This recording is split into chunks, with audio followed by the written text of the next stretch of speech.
ఇప్పుడు నేను విన్నాను మీరు త్వరగా వచ్చేసారు బయటికి. ఉమ్, ఏదైనా కావచ్చు రీజన్. సో మళ్ళీ శేఖర్ భాషా గారు రీ ఎంట్రీ ఉంది అని ఉమ్. మేము విన్నాం. ఇది ఎంత వరకు నిజం? నా రీఎంట్రీ పక్కా ఆల్రెడీ ఉందా? ఒక ఇంటర్వ్యూలో కూడా చెప్పాను. ఆ, సో ఆ ఇంటర్వ్యూలో నేను చెప్పింది ఏంటంటే చాలా క్లియర్గా నా రీఎంట్రీ పక్కా అన్నప్పుడు అవునా ఎలా సార్ అని అడిగారు. ఉమ్, ఇప్పుడు వైల్డ్ కార్డ్లో ఎవరో ఒక లేడీ అయితే వెళ్తారు కదా, ఉమ్, నా రీఎంట్రీ అనమాట. ఉమ్. నా రీఎంట్రీ అమ్మాయి కదా, ఓకే. నా రీఎంట్రీ అంటే అమ్మాయి ఎంట్రీ అనమాట. ఆహా. అబ్బా సార్, నేను మీ అలా అని అడగలేదు సార్. నా రీ ఎంట్రీ అంటే అమ్మాయి, ఓకే నాకు అర్థమైంది ఆ అది. కామెడీ. బట్ మీరు రీ ఎంట్రీ అవుతున్నారా లేదా మరి నాకు ఇలాంటి ఇప్పుడు కామెడీ వాళ్ళకి తెలియాలి. నచ్చిందో లేదో, నచ్చితే పిలుస్తారు లేకపోతే లేదు, మనం ఏం చేయలేం. బట్ అలా మేమైతే అని కాదు. విన్నాము శేఖర్ Yeah. భాషా గారు confirm contestant re entry wild card వెళ్ళబోతున్నారు అని చెప్పి. ఇవన్నీ నేను అక్కడ ఇక్కడ ఆ రివ్యూయర్స్ వాళ్ళు వీళ్ళు చెప్తే వినడం తప్ప ఆ, ఇవన్నీ ఎక్కడో విను ఎవరో అన్న విను. ఆ, నాకైతే మీ వరకు ఏం రాలా. ఓకే. అండ్ ఇప్పుడు మీరున్న కంటెస్టెంట్స్ మీరు సరిగ్గా మసాలా కంటెంట్ ఇవ్వట్లేదు అని చెప్పి బిగ్ బాస్ ఏమైనా ఫీల్ అయ్యాడా? అందుకనే వైల్డ్ కార్డ్ లోని 9 మెంబర్స్ ని తీసుకొస్తున్నాడా? దీనికి ఏం చెప్తారు? శివయ్య మనసులో ఏంటనుకుంటున్నాడో ఎవరికి ఇరుక. ఆయన షో ఆయన ఇష్టం ఏమైనా చేస్తాడు. అంటే మరి మీ సీజన్ లోని కంటెస్టెంట్స్ లో పసలేదు అనుకోవచ్చా? అందుకని లాస్ట్ సీజన్ నుంచి గట్టి పోటీ ఇచ్చిన వాళ్ళనే దించుతున్నారు కదా మరి ఎందుకు ఈసారి. పసలేదని ఎందుకు అంటున్నారు? పసతో పాటు నస కూడా ఉంది. సరిపోవట్లేదేమో సార్ ఆడియన్స్ కి, ఆ పస ఆ నస సరిపోవడం లేదు అనుకోవచ్చా? అది ఏమో అంటే మీరే చెప్పాలి, మీరు చూసింది మీరు కాబట్టి. ఆ, ఆ, మాకైతే ఏం లేదు సార్. అవును. మేము ఎక్స్పెక్ట్ చేస్తున్న కంటెస్టెంట్స్ కూడా సరిగ్గా కంటెంట్ ఇవ్వడం లేదు. అంటే మీరు ఏం చేయాలంటే ముక్కు నోరు పగిలిపోయి కొట్టుకోవాలని లేకపోతే ఎట్లా అట్లా నాకు తెలియదు. మీరు ఏం ఎక్స్పెక్ట్ అంతా చేస్తారు? కొట్టుకోమని అనడం లేదు. బట్ మనకి ఒక కంటెస్టెంట్ లోపలికి వెళ్తున్నారంటే కొన్ని ఎక్స్పెక్టేషన్స్ ఉంటాయి.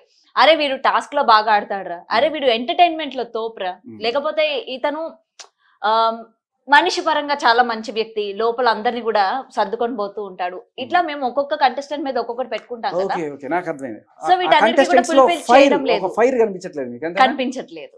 అందరిలో అని నేను చెప్పలేను కానీ ఆ. ఇప్పుడు నిఖిల్ లో ఫస్ట్ రోజు కనిపించింది, నాకు తర్వాత కనిపించలేదు. లేదు నైనికాలో కూడా ఫస్ట్ ఒక 2-3 రోజులు కనిపించింది, నాకు తర్వాత కనిపించట్లేదు. లేదు. ఆ, ఎందుకు అలా మనుదిన పాములక నిఖిల్ అయిపోయాడో కూడా నాకు చాలా రోజులు అనిపించేది. నేను 2-3 సార్లు చెప్పా, డల్ అయిపోతున్నావు డార్లింగ్, ఎందుకు ఏమైంది? ఇప్పుడు ఇంకా డల్ అయిపోతాడేమో కదా. సోనియా వెళ్ళిపోయింది కదా, ఎలిమినేట్ అయిపోయింది, ఇంకా డౌన్ అయిపోయే ఛాన్సెస్ ఉన్నాయి. అదే అందరూ ఆవిడ పేరు సోనియా అనుకుంటారు, కానీ నిఖిల్ పెట్టిన పేరు తెలుసా మీకు? ఏంటి సార్? వెళ్ళిపోయేటప్పుడు పోనీయా. పోనీయా? పోనీయా అంటే అవ్వదు కదా, ఓటింగ్ ఇక్కడ మేమే కదా వేసాం. మీరే కదా చేసింది, అంతా నువ్వే చేస్తావు. నువ్వు కూడా చేసావు కదా, నువ్వు కూడా చేసావు కదా. చెప్తానండి సోనియాకి విషయం చెప్తాను. కాదు కాదు, గౌతమి బిగ్ టీవీ నుంచి లోపల మీరేం చేయలేదు కాబట్టి మేం చేసాం. సరే ఓకేనా? సో అది అంటే మీరు అనుకున్నట్టుగా ఆ ఫైర్ రావడానికే రాక్షసుడు కాదు ఏం సినిమా, రక్షకుడు. రక్షకుడు సినిమా చూసారా? చూడండి, దాంట్లో నాగార్జున గారు చాలా తన పని తను ఏదో చేసుకుపోదాం అనుకుంటే రెచ్చగొట్టి రెచ్చగొట్టి రెచ్చగొట్టి రెచ్చగొట్టి ఫైనల్ గా ఏదో నరం కొట్టేస్తాడు. సో ఆ బిగ్ బాస్ అదే చేస్తుంటే టాస్క్లు ఏదో ఇక్కడ ఎక్స్పెరిమెంట్ వర్కౌట్ అవ్వాలా, ఇంకోటి పెడదాం ఇంకోటి పెడదాం ఇంకోటి పెడదాం అంటే సినిమాడు కాదు బిగ్ బాస్, మరి రకరకాల టాస్క్లు పెడుతుంటాడు. సో అందులో ఏదో ఒక రోజు ఫైర్ వస్తుంది, మీకు కావాల్సిన ఫైర్.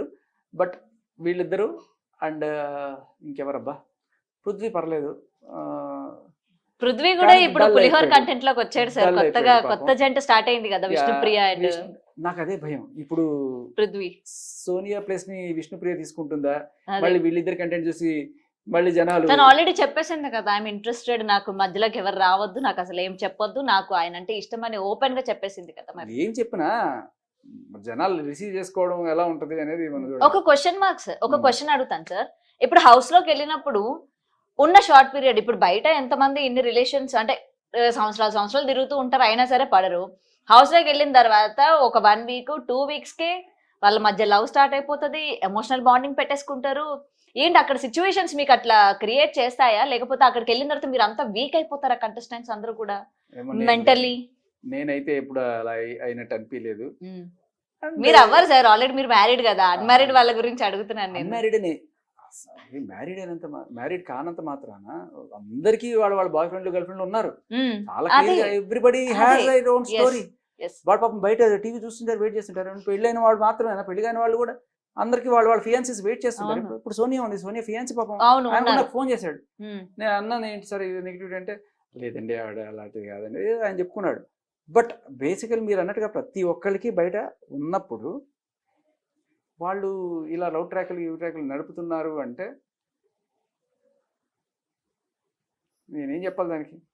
ఉమ్. లేదా బిగ్ బాస్ అందుకని- ముందుగా ఏమైనా స్క్రిప్ట్ అందుకని రాసి నేను ఇచ్చారా? మంచోడని చెప్తున్నాను. మిగతా వాళ్ళ కాదు, ఇప్పుడు వాళ్ళందరికీ ఫియాన్సీస్ ఉంటే పెళ్లి అయినట్టే ఆల్మోస్ట్. ఆ, ఫియాన్సీకి పెళ్లికి పెద్ద తేడా ఉందండి. అవునవును. సో మరి నేను మంచోడిని ఎవరికన్నా సపోర్ట్ కొట్టను. మీరు మంచిగా మీరు చెడ్డాలని నేను అనలేదు. వాళ్ళు ఎందుకు ఎలా చేస్తున్నారు ఓకే ఓకే, వాళ్ళకి ఫియాన్సీస్ ఉన్నా సరే బిగ్ బాస్ ఏమైనా కాంట్రాక్ట్ రాపించుకుంటారంటారా? లోపలికి వెళ్ళిన తర్వాత పెళ్లి కాని వాళ్ళు కంపల్సరిగా మీరు ఒక కపుల్ గా అయ్యి బయటికి రావాలి, మీరు పులిహోర కంటెంట్ మాకు ఇవ్వాలి అని చెప్పి ఏమైనా కాంట్రాక్ట్ మీద సైన్ చేయించుకుంటారా? మరి ఇక్కడ కూడా అబ్బాయిలు పాప అన్యాయం అయిపోతున్నారు, అమ్మాయిలు కూడా అన్యాయం అయిపోతారు.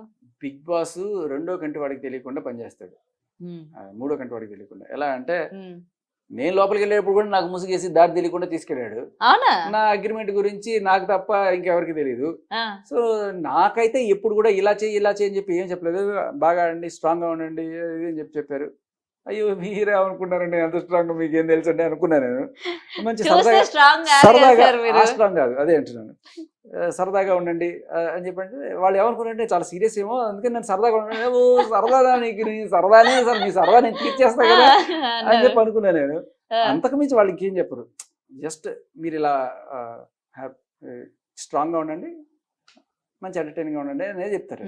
ఏమో సార్ ఆ పులిహోర కంటెంట్ చూడలేసి వస్తున్నాం. ఓ పక్క పృథ్వీ యష్మి, ఓ మీరు పక్క ఒక పృథ్వీ విష్ణుప్రియ, ఒక పక్కేమో ఏం లేదంటారు, ఒక పక్కేమో చూడలేక వస్తున్నాం అంటారు. ఏం లేదంటే మాకు అది తప్ప ఇంకేం కనిపించట్లేదని. నా పాయింట్ అర్థమై ఉంటుంది. మీకు ఏది వద్దో చెప్పారు, ఏది కావాలో కూడా చెప్పొచ్చు కదా. మాకు టాస్క్ లు ఆడడం కావాలి సార్, నాట్ ఓన్లీ ఇప్పుడు మేము ఒక ఫిజికల్ టాస్క్ లో మీరు ఎలా అచీవ్ చేస్తారు ఏంటి అన్నది మాకు కావాలి. ఇది కదా నాకు ఈ విషయంలో తీవ్రమైన అన్యాయం జరిగిందండి. సెకండ్ వీక్ లో డైరెక్ట్ గా బిగ్ బాస్ పేర్లు ఇచ్చేస్తే నేను ఎవరిని అడుకోవాలి? ఇప్పుడు కెప్టెన్ చీఫ్ ఉంది అనుకోండి, చీఫ్ ని నేను అడుగుతాను, నేను ఇట్లా వెళ్తానని చెప్పి చీఫ్ పంపించక బిగ్ బాస్ పేరు ఇవ్వక ఎలా రా బతకాలి నేను? అందుకే నాకు మీరు ఫైట్ చేయాలి కదా, నేను వెళ్తా అని చెప్పి. బిగ్ బాస్ తో ఫైట్ చేస్తామా? మరి చెయ్యాలి కదా. బిగ్ బాస్ తప్పు చేస్తున్నాడు అనిపించినప్పుడు మీ వర్డ్ మీరు మరి పెట్టాలి కదా. బిగ్ బాస్ ఏం చెప్తే అది తల ఊపమంటే ఊపుతారా సార్? చెప్పండి. కత్తిస్తాడు పొడుచుకొని జావని పొడుచుకొని చేస్తారా? మీరు అట్ట ఎట్టా చెప్తారా అని చెప్పి మీరు బిగ్ బాస్ క్వశ్చన్ చేయరా? అగ్రిమెంట్ లో గట్టిగా మాట్లాడితే 25 లక్షలు ఫైన్ కట్టాలని రాస్తుంది. 25 lakhs మరి అలా అంటే అబ్బాయికి ఎంత ఫైన్ చెల్లించుంటారు? మరి అబ్బాయి ఏకంగా బిగ్ బాస్ మీద తిట్టాడు కదా. అదే కరెక్ట్. కట్టుకున్నారా మరి బయటకు వచ్చిన తర్వాత ఫైన్? ఆయన మీకు కావాల్సిన ఫైర్ అక్కడ వచ్చింది కదా, మరి సరిపోలేదు. వచ్చింది, అందుకే అడుగుతున్నా. ఆయన ఏమైనా ఫైన్ కట్టారా ఏంటి? మరి బిగ్ బాస్ ని ఎదిరించారు కదా, మాటలు అన్నారు కదా. నా పాయింట్ ఏంటంటే ఇఫ్ యూ వాంట్ మీరు అది చెప్పట్లేదు, కట్టారా కట్టలేదా అన్న చెప్పట్లేదు, మీరు హైడ్ చేస్తున్నారు. లేదు if you want be fine don't pay fine. Fine జోలికి వెళ్ళకండి, ఫైన్ గా ఉండండి. ఓకే బట్ ఓకే, నేను ఖచ్చితంగా బయటకు వచ్చిన తర్వాత అనుకున్నాను కొంచెం నేను మొహమాట వస్తుంది నిజంగా. బయట చాలా మొహమాట వస్తుంది. ఎలా అంటే బిగ్ బాస్ ఒకసారి అడిగా, రెండోసారి అడగడానికి మొహమాటం వచ్చేసింది. సరే వద్దని అడగదా అని చెప్పి అదే ట్రిమ్మర్ కానీ లేకపోతే దాని ఏమంటారు ప్రోటీన్ పౌడర్ కానీ, బిగ్ బాస్ అందరూ నాన్ వెజ్ తినేస్తున్నారు, నాకు తినడానికి ఏమి లేదు, ఆకులు అలుములు తప్ప కష్టంగా ఉంది అని చెప్పిన. సరే అప్పుడు ఆయన పట్టించుకున్నాడు లేదో 2-3 సార్లు గట్టిగా అడుగున్నాడు. మీరు చెప్పినట్టు గట్టిగా ఈసారి బిగ్ బాస్ పంపించు ఆమె నిరాహార దీక్ష చేస్తారు కెమెరా ముందు అని చెప్పి కూర్చుంటాయి సార్ పంపిస్తే. Okay, thanks for inspiring me. Definite గా సార్, ఆల్వేస్. అండ్ రీఎంట్రీస్ గురించి మీకు కొన్ని పేర్లు వినిపించే ఉంటాయి, రీఎంట్రీలో ఎవరెవరు వెళ్తున్నారు అని చెప్పి. సో నేను బయట పెట్టాలనుకోవట్లేదు, మరి మీకు తెలిసే ఉంటది. అయ్యో మీరు ఆఖరి క్షణం దాకా ఎవరు వస్తారనేది ఏమి చెప్పలేరు మీరు, అది ఇంపాసిబుల్. నేను వెళ్లే ముందు కూడా వాళ్ళు వస్తారు వీళ్ళు వస్తారు అని చెప్పి చాలా విన్నాను. అండ్ సార్ మీరు వెళ్ళినప్పుడు కూడా చాలా కాంట్రవర్సీస్ వచ్చినాయి మీ మీద. ఇదంతా చేసింది ఆయన బిగ్ బాస్ కి వెళ్ళడానికే, అంతేగాని జెన్యూన్ కాదు. బిగ్ బాస్ కి వెళ్ళాలని ఆయన ట్రై చేశాడు, లైమ్ లైట్ లోకి రావాలనుకున్నాడు, వచ్చేసాడు. ఎస్, ఇప్పుడు ఆయన కూడా బిగ్ బాస్ లో కనిపించాడు. ఎందుకంటే సడన్ గా మిమ్మల్ని అక్కడ వన్ ఆఫ్ ద కంటెస్టెంట్ చూసేసరికి షాక్ అయ్యారు జనాలందరూ. మరి మీరు అంత నిజంగానే నేను అలా అంటాను అనుకుంటే 2 వారాలకి అది కూడా ఓట్లు ఇప్పించుకుని ఎందుకు వచ్చేస్తాను? జనాల ఓట్ల వల్ల మీరు రాలేదు కదా బయటికి, ఇదైతే నేను ఖచ్చితంగా చెప్పగలను. కాదు కదా, జనాల ఓట్లు కాదు కదా. జనాలు నన్ను పంపించేయమని చెప్పి వాళ్ళని అడిగితే వాళ్ళు ఎందుకు చేస్తారు? నేను కంటెస్టెంట్స్ అడిగి నేను ఓట్లు వేయించుకొని నేను వచ్చేసాను. ఉమ్. మళ్ళీ నేను వేలాడాలనుకుంటే అవును, ఖచ్చితంగా మీరు బయటికి వచ్చేయడానికి మీకు ఒకటి ఉంది కదా, మీ బాబుని చూద్దామని చెప్పి అవును, మీరు బయటకు వచ్చేసారు, కానీ లేకపోతే మీరు వచ్చేవాళ్ళు అదే కాదు అంటున్నా. కదా. ఇప్పుడు నిజంగానే టైటిల్ కోసం పోయిన వాడైతే అలా వచ్చేస్తాడా? ఉమ్. అంత కక్కుర్తోడైతే అది అది లేదంటే మీరు చెప్పినట్టు- ఏదో అట్లా సైట్ సీయింగ్ వెళ్ళినట్టు వెళ్ళారా మరి? బిగ్ బాస్ ఎట్లుంటుందో ఏంటో ఒకసారి లోపలికి వెళ్దాం చూసి వచ్చేద్దాం అని. ఎంతమంది కూడా చూడాలి మీకు లేదా? నాకు ఉంది సార్, తీసుకెళ్ళండి నన్ను కూడా మీతో పాటు ఈ సీజన్ కి తీసుకెళ్ళండి. బిగ్ బాస్ వింటున్నారా?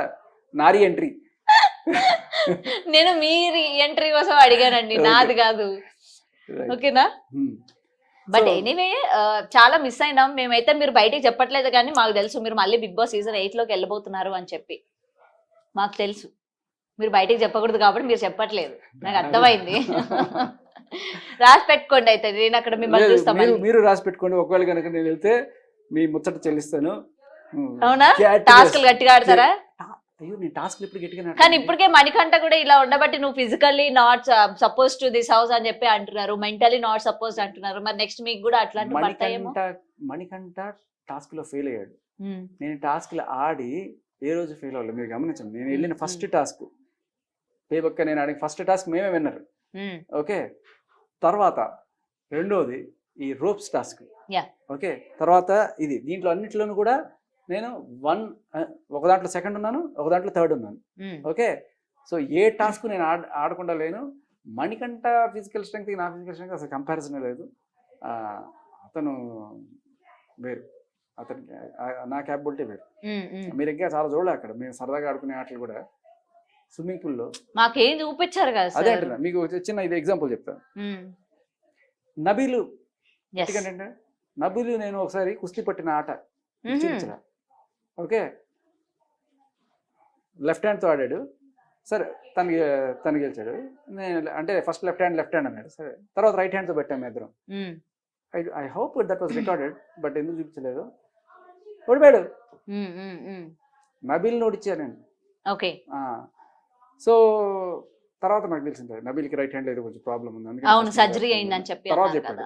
సరే, బట్ ఏదైనా నేను టాస్క్ చాలా గట్టిగా ఆడతాను. మీకు ఇంకొక ఎగ్జాంపుల్ కూడా చెప్తాను. అబ్బాయికి స్విమ్మింగ్ రాదు, ఏదో లైట్గా అప్పుడే నేర్పిస్తున్నాను. నాకేదో కొంత, నేను పెద్ద గజయిత గాడిని కాకపోయినా కొంత వచ్చి అయినా అక్కడ ఏం పెద్ద లోయ ఉంటుంది సార్, మీరు మళ్ళీ అక్కడ స్విమ్మింగ్ నేర్పించడానికి అందులో అంటే కింద తగలకుండా కొట్టడం కూడా స్విమ్మింగే కదా. ఓకే, అంతా ఒక 7-6 అడుగులు ఉంటుందేమో. సో స్విమ్మింగ్ నేర్చుకుంటూ నిఖిల్, పృథ్వీ కూడా దూకారు.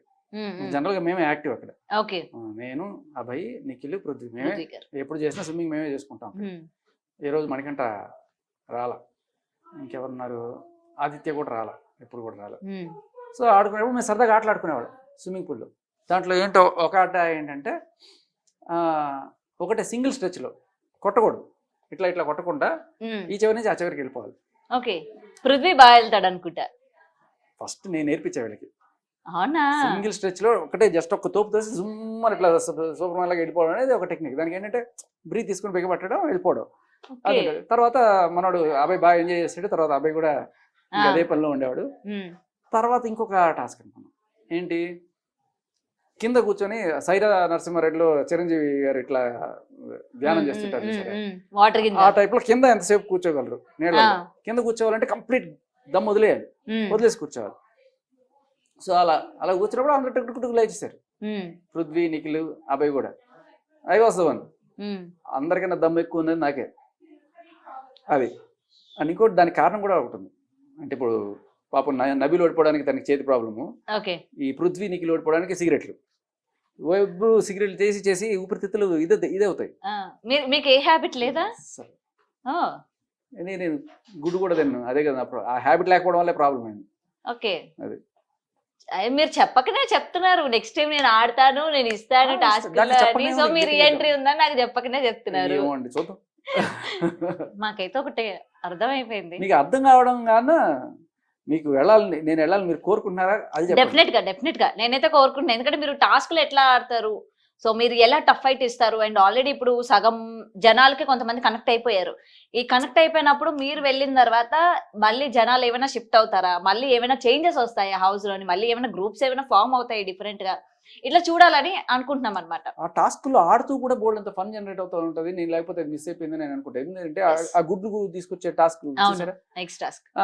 తీసుకున్నప్పుడు అక్కడ అక్కడ కూర్చో ఉంటారు కదా. ఒకవేళ నేను అక్కడ కనుక ఉండుంటే ఈ గుడ్లన్నిటికీ కూడా నేనే రాజు, ఎందుకో తెలుసా మీకు అనేవాడిని. ఎందుకు? Because I'm good looking. Good looking. Good looking అనమాట. సో ఇలాంటి అంటే టాస్క్ లో కూడా ఎంటర్టైన్మెంట్. అరే నేను లేను కదా, ఈ పంచి మిస్ అయింది, నేనుంటే ఇది బాగుండేది అరే అనుకునేవాడిని నేను. ఏం కాదులేండి, జనాలు విన్నారు, అంతే. ఉన్నారు, మిమ్మల్ని తీసుకుపోతారు. జనాలు విన్నారు, వాళ్ళ మనసులో విన్నారు నేను. అండ్ సార్, వన్స్ ఒకవేళ మీరు కానీ హౌస్ లోకి వెళ్తే ఎవరికి టఫ్ ఫైట్ ఇచ్చే కంటెస్టెంట్ అవుతారు అనుకుంటున్నారు మీరు ఇప్పుడున్న వాళ్ళల్లో? ఇప్పుడు టాస్కుల్లో అయితే నిఖిల్ గట్టిగా ఆడతాడు. డిపెండ్ అపాన్, అంటే ఇప్పుడు సపోజ్ ఆ రోప్స్ టాస్క్ ఉంది, ముగ్గురు నబీలు, పృథ్వీ, నిఖిల్, అలాంటి వాటిలో నన్ను పెట్టారనుకోండి, ఖచ్చితంగా నేను వీక్ అంటే ఎందుకంటే నేను 55 kgs లోపల ఉంటాను, వాళ్ళు 80 kg, వాళ్ళు లాగినప్పుడు ఆ వెయిటే వాళ్ళకి ఫోర్స్ అవుతుంది.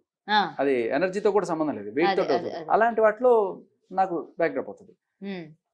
బట్ ఇప్పుడు ఈ పీక్కునేది ఇట్లాంటి వాటిలో ఐ కెన్ డేర్, ఆ వ్యాక్సింగ్లు గీక్సింగ్లు అలాంటివి నేను ట్రై చేద్దాం అనుకున్నాను, కానీ నా పేరు రాలి అన్ఫార్చునేట్లీ. సో బిగ్ బాస్ ఏమనుకున్నాడంటే బాగా చింపాంజీ లాగా ఎవరు ఉంటుందో వాళ్ళని పీకిస్తే బాగుంటుంది అనుకున్నాడు. ఆ టాస్క్ లో కూడా మనకి వెళ్ళంత అయినాం. అది సో అంతే. అంటే నేను ఎప్పుడు కూడా ఏ టాస్క్ కి ఆడాలనే కూర్చుంటాను, ఎందుకంటే నాకు ఏం తోచదు అక్కడ. ఎప్పుడు ఏది ఎక్కాలి ఏది దూకాలి అనేది చూస్తుంటాను నేను. ఫైనల్ గా ఏది దొరకపోతే బిగ్ బాస్ గేట్ దూకి వచ్చాను. అదే. సో నెక్స్ట్ టైం పంపిస్తే మళ్ళీ అలా గేట్ దూకి వచ్చేయద్దు, ఎండింగ్ వరకు మీ టఫ్ ఫైట్ అయితే ఇవ్వండి.